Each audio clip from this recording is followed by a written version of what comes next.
So, hi, my name is Victoria Perera. I was born and raised in Toronto, and I realized I was trans around 43 years old. At that point in time, I was married for 14 years, had 2 kids, very badly receding hairline. I had used my body in a lot of ways as a mask. So I was a gym bro, as you would call it. I had a six-pack, 17-inch biceps, the whole 9 yards.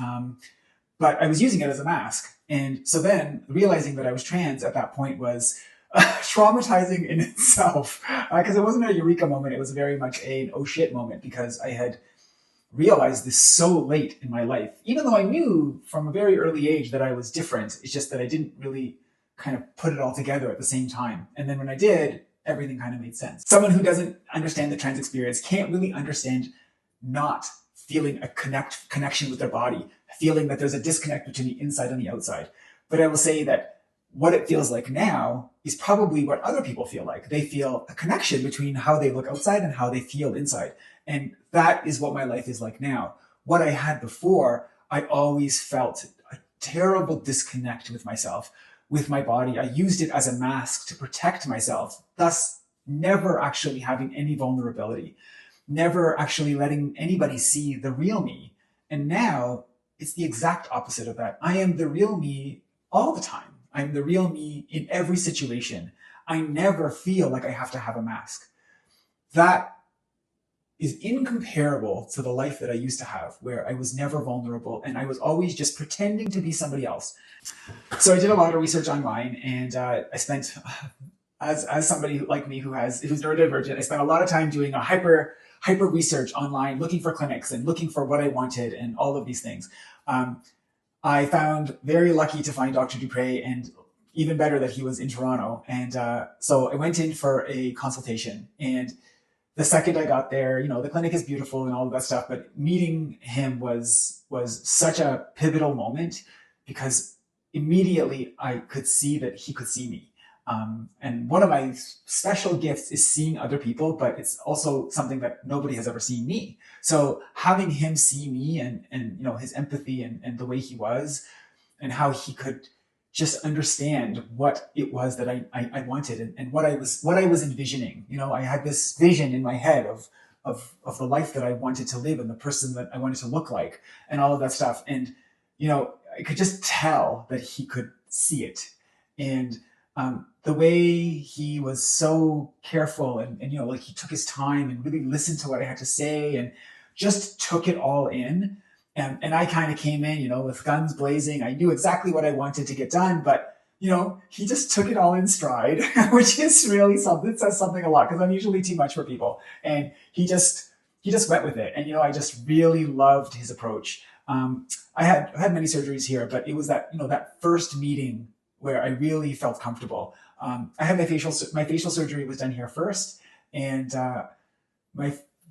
if you had seen what I looked like before and you see what I look like now, my life is so incomparably different. And it's not just the skill of the surgeon, it's also the vision and the artistry, because skills, how tightly you cut is very different than the artistry. It's seeing the bigger picture. It's not just looking at one thing, because if you change one thing, you change everything. Everything's relationship to that one thing also changes. So having somebody that I really trusted and knew that they were going to be able to bring my vision to life, that is what happened. And it was a result of that first surgery that I went for the second one.